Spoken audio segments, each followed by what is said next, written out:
Hello there. How are you doing today? I hope you're ready to dive into a thrilling and spine-chilling tale because I've got something truly eerie to share with you. Whether you're here for a scare or just curious about the world of creepy stories, you're in for a treat or perhaps a fright.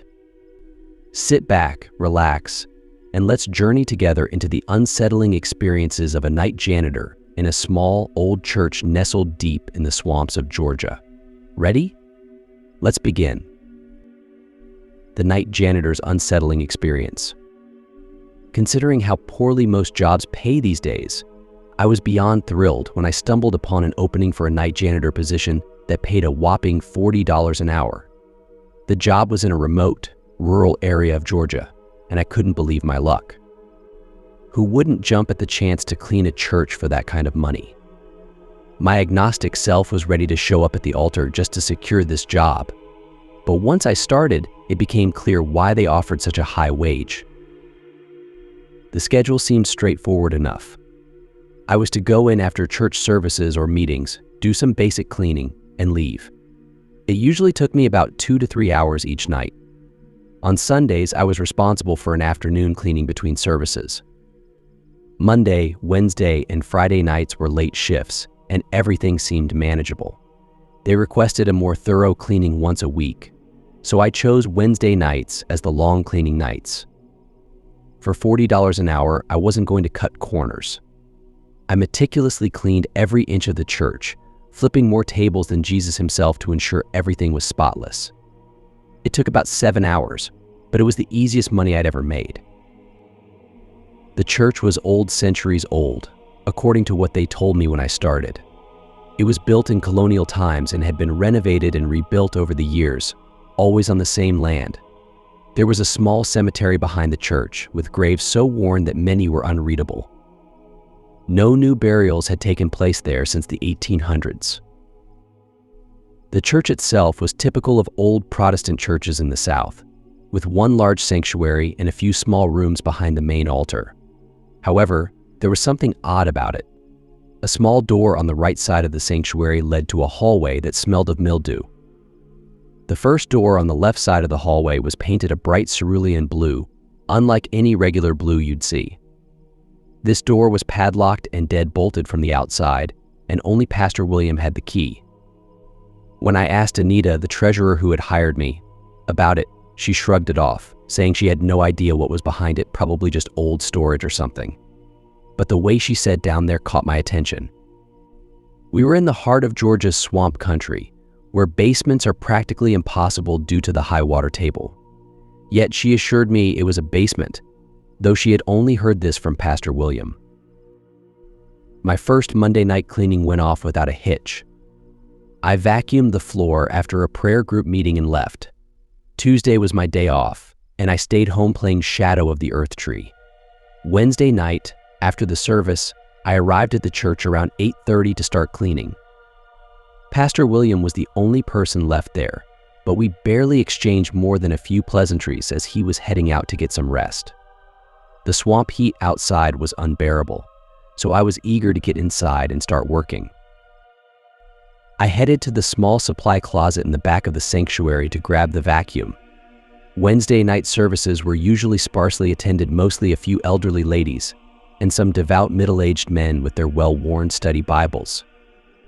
The sanctuary wasn't particularly dirty, so I figured I could stretch the time a bit by dusting and tidying up, making the most of my hours. As I vacuumed the sanctuary, I noticed something odd. The sanctuary had 2 sets of lights, one for the front altar and another for the pews and seating area. I had only turned on the altar lights because they were bright enough for my needs. However, this left most of the pews in dim light, barely illuminated by the altar lights.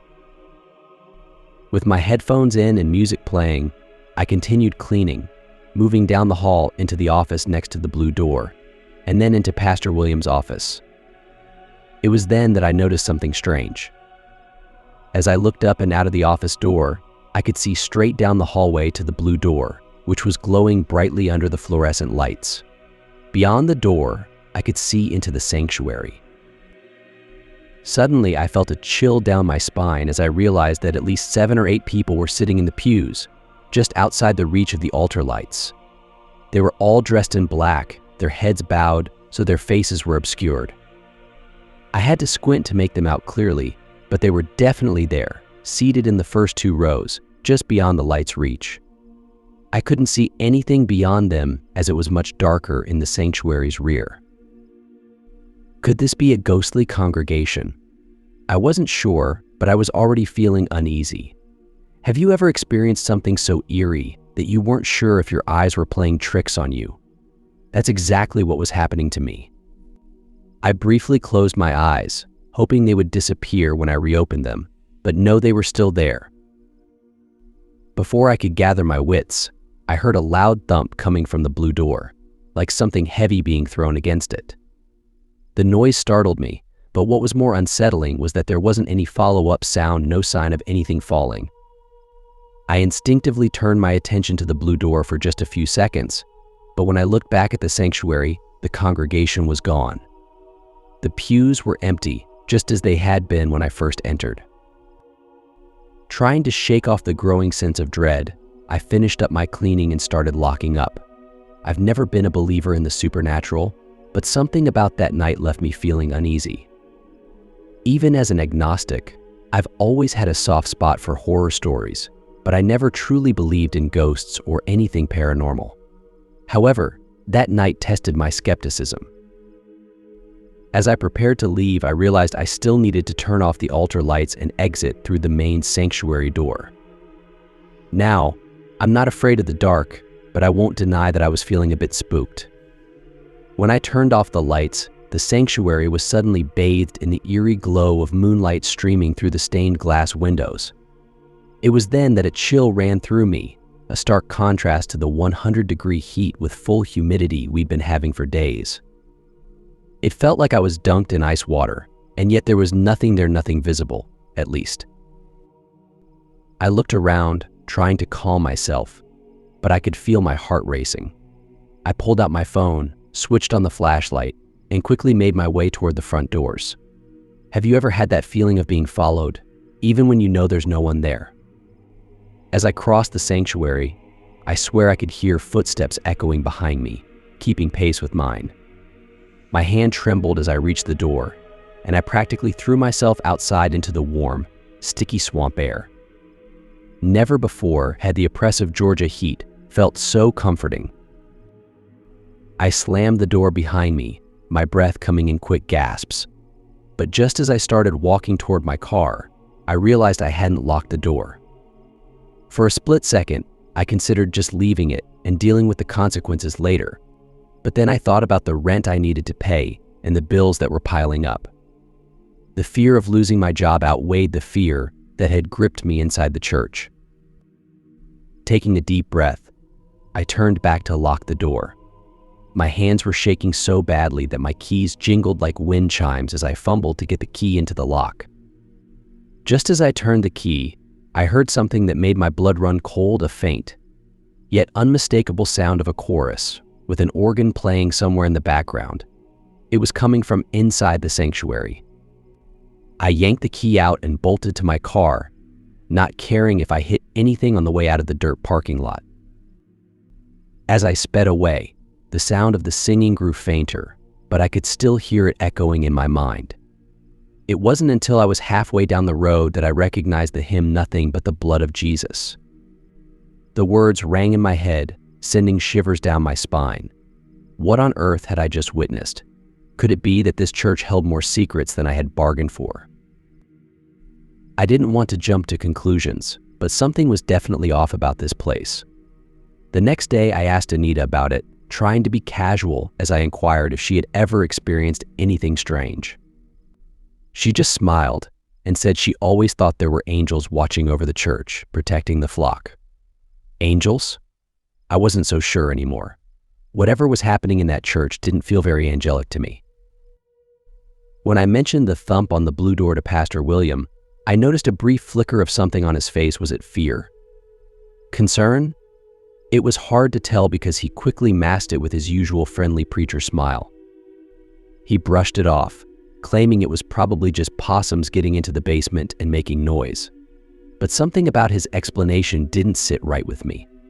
I'd seen plenty of possums in my time, and whatever had hit that door sounded far bigger than any possum I'd ever encountered.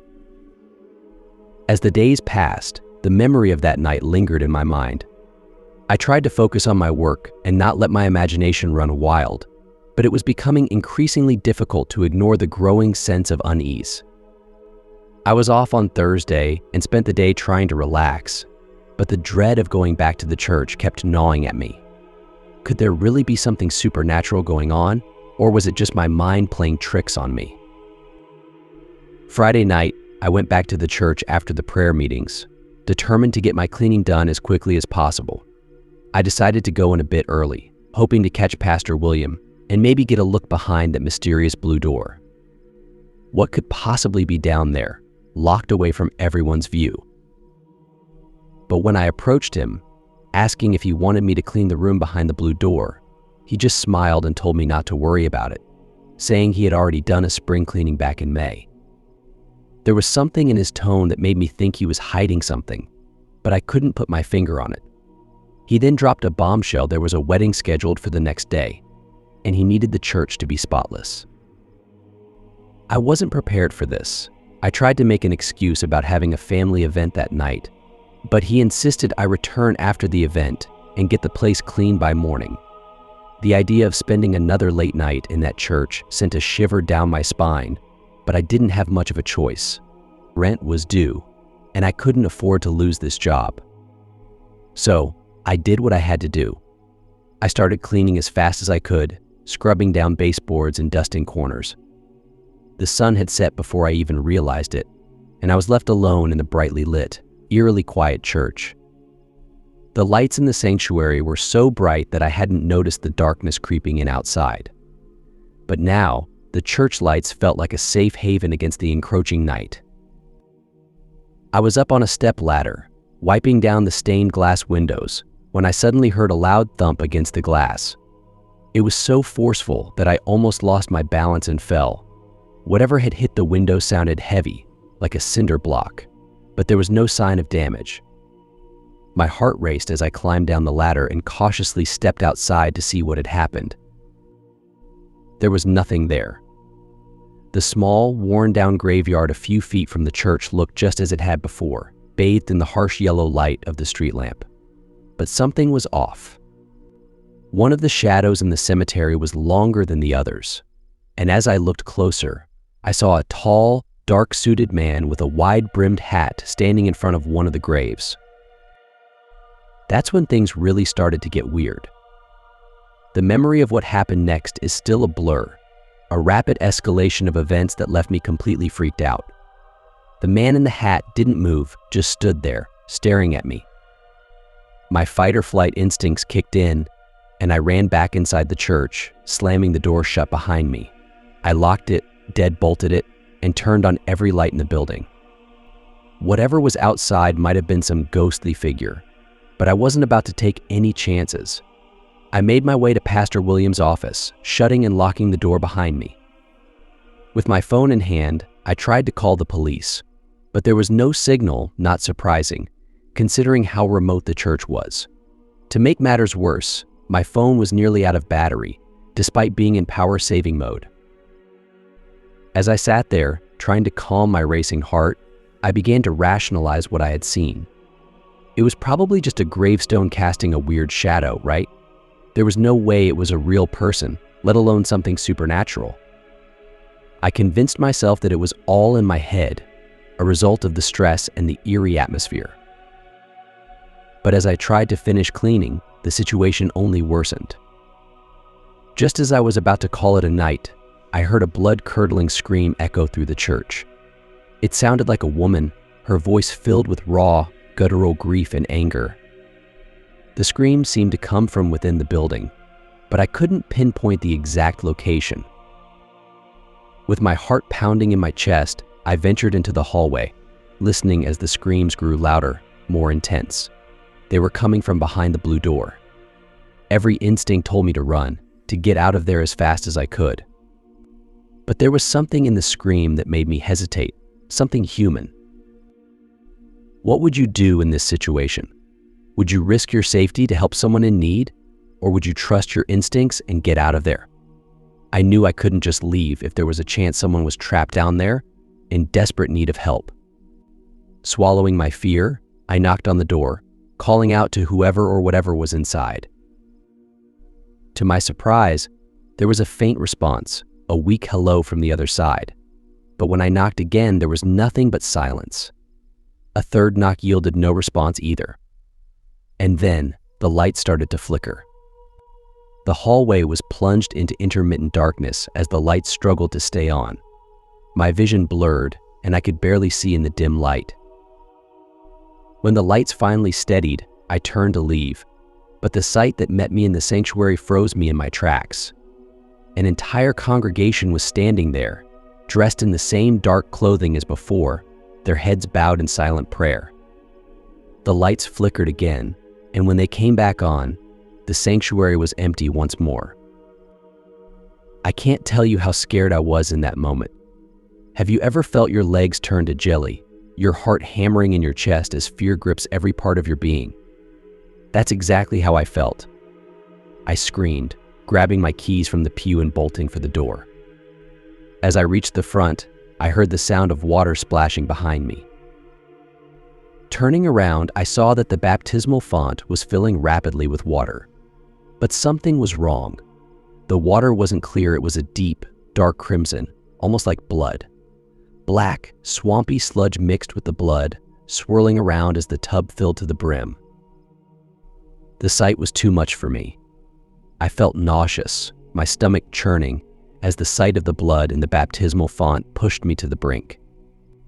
I grabbed my keys, ready to get out of there as fast as I could, but as I turned back to the pew, I came face to face with a figure standing right in front of me.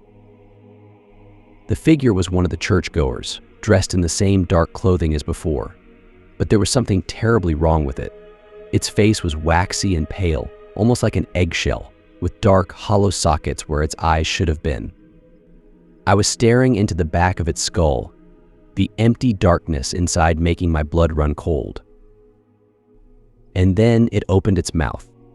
The stench of decay washed over me, so overpowering that I nearly vomited on the spot. I grabbed my keys and sprinted down the aisle, the sound of the organ playing once again filling the air. The hymn echoed in my ears as I struggled to open the door with shaking hands. Finally, I managed to get out, slamming the door behind me and running to my car. I didn't stop until I was miles away, my heart still racing as the memory of that face haunted my thoughts.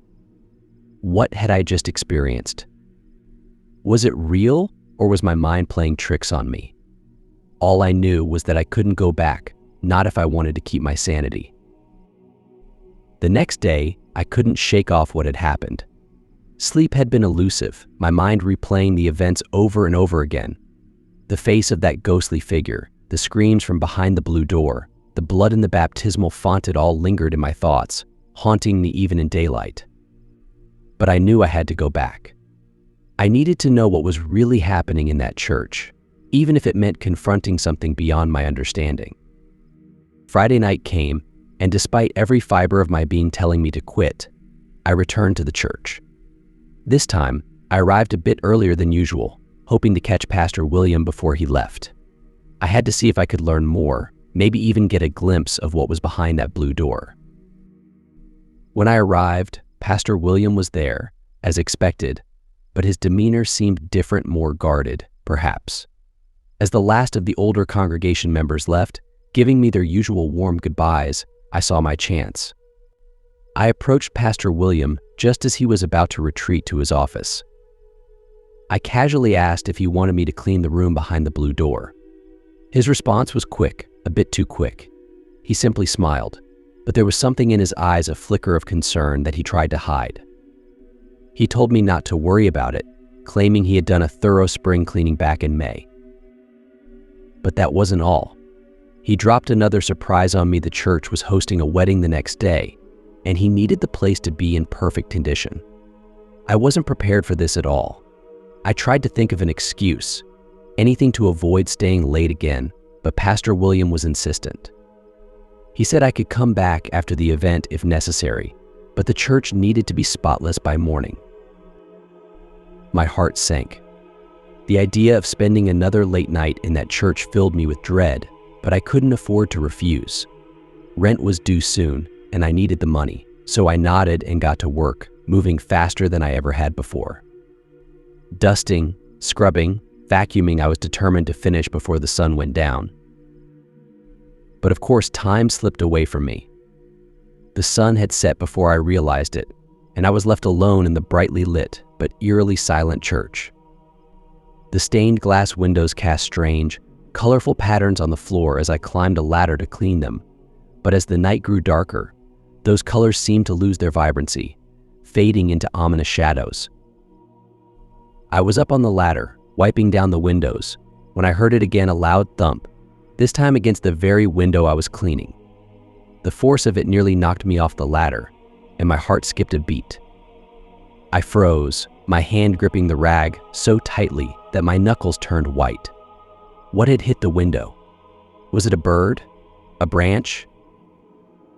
I climbed down cautiously and made my way outside, flashlight in hand. The graveyard beside the church was bathed in the sickly yellow light of the street lamp, casting long, eerie shadows across the tombstones. Everything looked normal at first, but then I noticed something. One of the shadows was longer than the others. Standing among the graves, shrouded in darkness, was a tall man in a dark suit, wearing a wide-brimmed hat. He was just standing there, motionless, facing one of the tombstones. My breath caught in my throat. I wanted to believe it was just my imagination, but as I stared, the figure remained. What would you do in this situation? Would you approach him or would you run? I wasn't about to take any chances. I backed away slowly, trying to keep my breathing steady. Once I was inside the church, I bolted the door and turned on every light I could find. Whatever or whoever that was, I didn't want to be anywhere near it. Back inside, I tried to focus on my work, but my nerves were shot. Every little noise made me jump. The creaking of the old wooden floors, the rustling of the wind outside, it all seemed amplified in the silence of the empty church. And then, just as I was starting to calm down, it happened again. A blood-curdling scream echoed through the church, louder and more terrifying than before.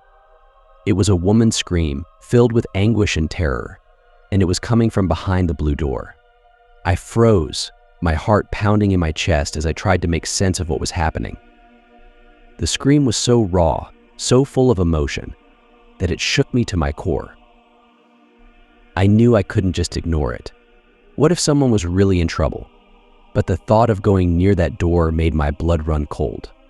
I stood there, paralyzed by fear, as the scream continued, filling the entire building with its haunting sound. Eventually, the scream faded, replaced by an eerie silence. I don't know what compelled me, but I found myself moving toward the blue door, my legs shaky and my hands trembling. I knocked, my knuckles rapping softly against the wood. "Hello," I called out, my voice barely above a whisper. There was no response. I knocked again, harder this time. Still nothing. My mind raced with possibilities. Was it a ghost? A trapped spirit? Or was my mind playing tricks on me? I gave the door one last, firm knock, but before I could even think about what to do next, the lights began to flicker. The hallway was plunged into darkness as the lights flickered off and on, creating a disorienting strobe effect. My eyes struggled to adjust to the sudden changes in light, and for a moment, I was blinded. When the lights finally stabilized, I turned back toward the sanctuary, hoping to escape the building. But what I saw made my blood turn to ice. The sanctuary was full again. The congregation was back, standing in the same rows as before, their heads bowed in silent prayer. But this time, the atmosphere was different, heavier, more oppressive. It felt like the very air was thick with something dark and malevolent. My instinct was to run, but my legs felt like they were glued to the floor. I could barely move, my mind racing as I tried to comprehend what I was seeing. Was this some kind of vision, a hallucination? Or was it real? In that moment, I knew I had to get out of there. I forced myself to move. grabbing my keys from the pew and sprinting toward the exit. But as I ran, I heard something behind me, a sound that made my stomach drop. The baptismal font was filling with water again, but this time it wasn't just water. The deep crimson liquid was spilling over the edges, splattering onto the floor. It looked like blood, thick and dark, mixed with something black and sludgy. The sight of it made me gag, the stench of decay filling my nostrils. But I didn't have time to dwell on it. I needed to get out. I reached for the door, but before I could open it, I was face to face with one of the figures from the congregation. It had appeared out of nowhere, blocking my path. The figure's face was deathly pale, its skin waxy and almost translucent. Where its eyes should have been, there were only dark, hollow sockets staring straight into my soul. And then it opened its mouth, and a putrid breath washed over me, smelling of rot and decay. I recoiled in horror, grabbing my keys and pushing past the figure as I sprinted out the door. The organ music started again, that same haunting hymn echoing in my ears as I stumbled toward my car. My hands shook so badly that it took several tries to get the keys into the ignition, but finally, the engine roared to life. I sped away from the church, not daring to look back. My heart was pounding in my chest, my breath coming in ragged gasps. The image of that figure's hollow eyes was burned into my mind, and no matter how hard I tried, I couldn't shake the feeling that something was terribly wrong. What had I just experienced? Was it real, or was my mind playing tricks on me? All I knew was that I couldn't go back, not if I wanted to keep my sanity. The next morning, I received a text message from Pastor William. My hands trembled as I opened it, expecting it to be a reprimand for leaving the church in such a hurry, or maybe an explanation for what I had witnessed. But the message was short and simple. Wow, cleanest I've seen the place in years. Amazing job. Thank you. What the hell was going on? I couldn't believe what I was reading. After everything that had happened, this was his response. It didn't make any sense. Did he know what was happening in that church? Was he somehow involved? Questions swirled in my mind, but there were no answers. All I knew was that I couldn't go back. But how could I just walk away without knowing the truth? My curiosity was getting the better of me, even as every instinct told me to leave it alone. I decided to do some research to dig deeper into the history of the church and the surrounding area. I needed to know more about Pastor William, the Blue Door, and the strange events that had been unfolding. What was hidden behind that door? Was there someone trapped down there calling out for help? I wasn't sure what I would find, but I knew I had to try. The truth was out there, buried in the shadows of that old church, and I wasn't going to rest until I uncovered it. Saturday came, and I was more determined than ever to uncover the truth about what was happening in that church. The events of the previous nights had left me shaken, but I couldn't let it go. There was something about that blue door and the eerie occurrences that compelled me to dig deeper. What was Pastor William hiding? Who or what was behind that door? I spent most of the day researching, combing through old records and anything I could find online about the church, the cemetery, and the area. But there was little to go on. The church was old, that much was clear, with a history dating back to the early 1800s. But there was nothing that explained the strange occurrences or the locked door. It was as if the church's dark secrets had been buried along with the bodies in the cemetery out back. Determined to get answers, I decided to return to the church that night, despite the overwhelming fear that had gripped me since the last time I was there. I wasn't sure what I would do, but I knew I couldn't stay away. I had to confront whatever was lurking in that place, even if it meant risking my sanity or my life. I arrived just after sunset, hoping to catch Pastor William before he left. Sure enough, his car was parked out front, and the lights in the church were on. As I walked inside, I felt a chill run down my spine. The church, usually so warm and welcoming during the day, now felt cold and foreboding, as if it were alive and aware of my presence. I found Pastor William in his office, going over some papers. He looked up when I entered, surprised to see me. I could see the concern in his eyes, though he tried to mask it with a friendly smile. I didn't waste any time. "What's behind the blue door?" I asked, my voice steady despite the fear gnawing at me. Pastor William's smile faltered, and for a moment, he looked genuinely worried. He hesitated before answering, and when he did, his voice was softer, almost apologetic. "It's nothing you need to worry about," he said. "Just an old storage room, really. We keep it locked because the building is old, and the room isn't safe." I didn't believe him. I could tell he was hiding something, and I wasn't going to leave without answers. "I've heard things," I said, trying to keep my voice calm. "Screams, hymns, footsteps. There's something in there, Pastor. You have to tell me what it is." For a moment, there was silence. Pastor William looked down at his desk, his fingers tapping nervously on the wood. When he finally spoke, his voice was barely above a whisper. "You wouldn't understand," he said. "It's complicated. Dangerous." His words only fueled my determination. I had to know the truth, no matter what. "Try me," I said, crossing my arms. "Because if you don't tell me, I'll find out on my own." Pastor William sighed, running a hand through his thinning hair. He looked exhausted, as if the weight of whatever he was hiding had been pressing down on him for years. "It's not something I like to talk about," he began, his voice heavy with emotion. "But I suppose you deserve to know, after everything you've seen." He leaned back in his chair, staring at the ceiling as he spoke. "This church. It's old, older than you might think. Built in the early 1800s, during a time when the country was still young and full of hope. But it wasn't always a place of worship. Before it became a church, it was something else, a place of suffering." I listened intently, my heart pounding in my chest. "The land this church stands on has a dark history," Pastor William continued.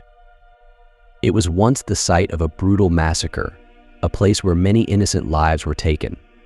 The people who built this church believed they could cleanse the land, make it holy again. But some things can't be cleansed." He paused, his eyes fixed on the ceiling, as if he were seeing something far beyond the room we were in. "The blue door," he said, his voice trembling slightly, "leads to a room that was sealed off long ago. It's said to be the final resting place of those who died in the massacre. The bodies were never properly buried, just left behind to rot. Over time, the church was built on top of the graves, and the room was forgotten, until strange things started happening." "What kind of strange things?" I asked, my curiosity piqued. Pastor William shook his head. "Voices, apparitions, things that shouldn't be there. The room was sealed to keep whatever was inside from getting out, but it's not always successful. Sometimes the spirits find a way." I shivered, the temperature in the room seeming to drop as he spoke. "But that's not the worst of it," he continued, his voice dropping to a whisper. "There's something else in there, something much more powerful. Some say it's an angel, others say it's a demon. I don't know what it is, but it's been trapped down there for centuries, and it's angry. It's said to have the power to grant miracles, but at a price." "A price?" I asked, my heart racing. Pastor William nodded. "Those who seek its power must make a sacrifice. Blood must be shed, and once the bargain is made, there's no going back. I've seen it happen, and it never ends well." A chill ran down my spine as his words sank in. Was this what I had seen in the church? Was this why the congregation appeared and disappeared, and why the baptismal font filled with blood? Was this angel somehow connected to the screams I had heard? "I've tried to keep it under control," Pastor William said, his voice full of regret. "But it's growing stronger. The more people who come here, the more it feeds off their faith, their hope, their fear. And now it's starting to break free." "What happens if it does?" I asked, barely able to contain my fear. "I don't know," he admitted, his voice trembling. "But I'm afraid it will destroy everything. the church, the town, maybe even more. I was silent, my mind racing as I processed everything he had told me. Was it possible that everything I had experienced, the apparitions, the strange occurrences, the blood, was all connected to this ancient being trapped beneath the church? And if so, what could I do to stop it? Pastor William looked at me, his eyes filled with desperation. "Please," he said, "whatever you do, don't go near that door. Don't let it out. The world isn't ready for what's inside." I nodded, though I wasn't sure what I believed anymore. Was this some elaborate story to keep me away from the room, or was there something truly terrifying down there? I didn't know, but I couldn't leave without seeing for myself. Pastor William seemed to sense my resolve. He stood up, walking around his desk to face me. "If you go down there," he said, his voice low and serious, "you might not come back. But if you do, be careful. Don't listen to it. Don't believe its lies." I didn't say anything, just nodded and turned to leave. As I walked out of his office, I could feel his eyes on my back, watching me go. I knew he was worried, but I had to do this. I had to know the truth. The church was eerily quiet as I made my way to the blue door. The hallway seemed longer than before, the air thicker, almost suffocating. My heart pounded in my chest as I reached for the padlock that kept the door sealed. I hesitated for a moment, Pastor William's warnings echoing in my mind. But I couldn't turn back now. I had come this far, and there was no way I could leave without knowing what was behind that door. With trembling hands, I pulled out the bolt cutters I had brought with me. The metal clanged loudly against the lock as I cut through it, the sound echoing through the empty church. The padlock fell to the floor with a dull thud, and I took a deep breath, steeling myself for what was to come. The door creaked as I pushed it open, revealing a narrow staircase leading down into darkness. The air was thick with dust and the smell of mildew, and the temperature dropped several degrees as I descended. The only light came from my flashlight, casting long, flickering shadows on the walls as I made my way down. The stairs seemed to go on forever, spiraling deeper and deeper into the earth. With each step, the sense of dread grew stronger, pressing down on me like a weight. I could hear faint whispers echoing around me, but I couldn't make out what they were saying. Were they the voices of the spirits Pastor William had mentioned, or was it something else? Finally, I reached the bottom of the stairs. The room was small, the walls lined with old, rotting wood. In the center of the room was a large stone altar, stained with dark, dried blood. Chains hung from the ceiling, some of them broken, others still intact. But it was what was on the altar that caught my attention. A figure lay there, bound in chains, its skin glowing with a faint blue light.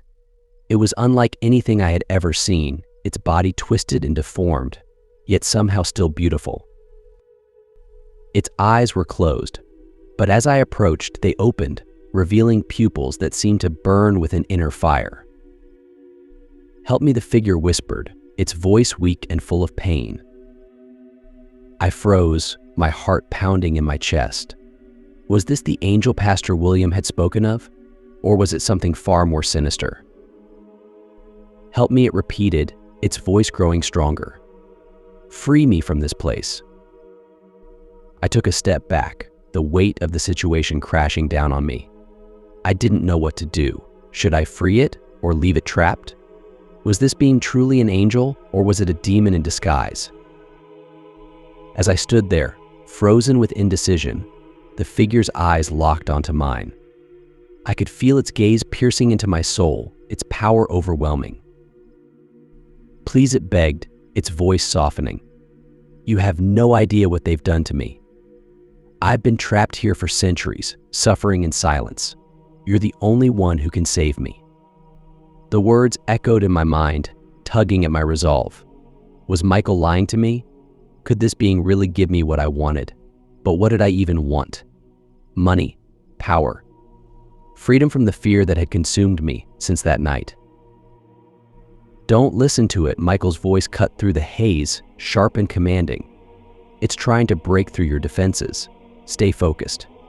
Finish the ritual. I shook my head, trying to clear my thoughts. The voice continued to whisper, growing more desperate, more insistent. But I knew I couldn't give in. I couldn't let it win. With trembling hands, I completed the final steps of the ritual. As I spoke the last words, a surge of energy swept through the room, extinguishing the candles and plunging me into darkness. For a moment, there was silence, and then the pressure lifted, leaving me gasping for breath. "Is it over?" I asked, my voice shaking. "Yes," Michael replied, his tone calm but firm. "For now, but you need to stay vigilant. These beings are persistent. They'll try to find another way in if you let your guard down." I nodded, though I wasn't sure how much longer I could keep this up. The events of the past week had pushed me to my limit, and I wasn't sure how much more I could take. "Thank you," I said, my voice barely a whisper. "Just be careful," Michael warned. "And if you ever feel like you're losing control, call me. I'll do what I can to help." We ended the call, and I sat in the darkness, my mind racing. The ritual had worked, for now, but I knew this wasn't over. Whatever was trapped in that church, whatever had spoken to me, it wasn't going to give up so easily. As the days passed, I tried to return to some semblance of normalcy. I found a new job, far away from anything remotely connected to the supernatural. But the memory of that night, of the being on the altar, stayed with me. I could still hear its voice in my dreams, still see its glowing eyes whenever I closed my own. And then, just when I thought I could finally move on, I received another text message. This time, it wasn't from Michael or Pastor William. It was from an unknown number, the words simple but chilling. "You can't run forever." My blood ran cold as I stared at the screen. Was it a prank? A coincidence? Or was it something more? I tried to dismiss it, but the feeling of dread that had settled over me was impossible to shake. The next morning, I received a call from Anita. Her voice was frantic, filled with a fear that I hadn't heard before.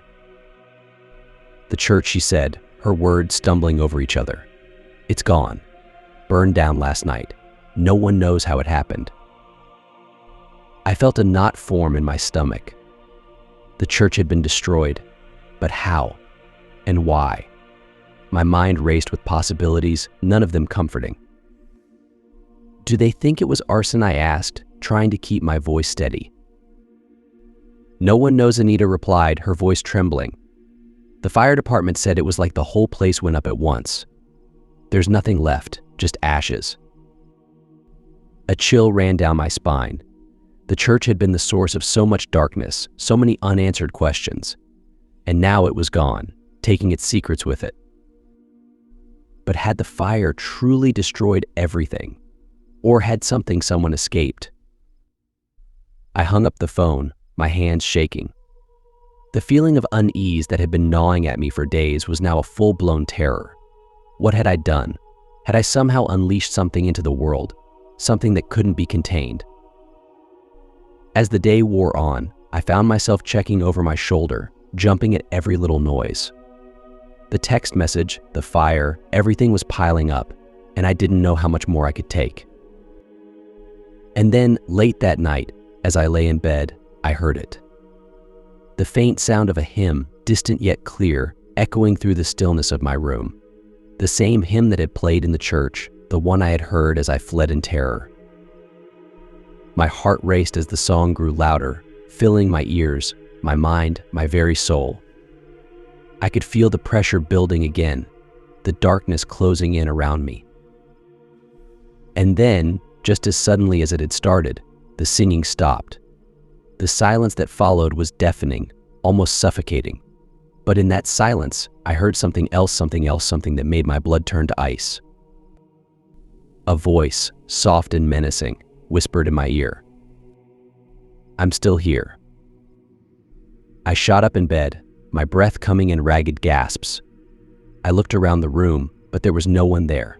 Nothing but shadows and the lingering sense of dread. I tried to convince myself it was just a dream, just my imagination playing tricks on me, but deep down I knew the truth. Whatever had been trapped in that church wasn't gone. It had followed me, and it wasn't going to stop until it had what it wanted. In the days that followed, I made preparations. I moved to a new city, changed my phone number, and cut off contact with everyone who had known me during my time at the church. I did everything I could to erase my past, to start fresh. But no matter where I went, no matter how far I ran, I couldn't escape the feeling that I was being watched, that something was lurking just out of sight, waiting for the right moment to strike. And so I live each day in fear, knowing that the darkness is always there, just beyond the edge of the light. I don't know how long I can keep running, or if I'll ever be truly free. But I do know one thing, whatever that being is, it's not done with me yet. And if it ever catches up to me, I fear there will be no escape. As the darkness looms ever closer, the mystery deepens. What truly lies behind the malevolent presence that has taken root in this eerie tale? Will our protagonist find a way to escape, or will they be consumed by the very forces they sought to understand? The story is far from over, and the answers may be more terrifying than you can imagine. Share your thoughts in the comments. What do you think will happen next? Don't forget to hit that subscribe button so you won't miss the next chilling chapter in this unfolding nightmare. The shadows are watching, and so should you.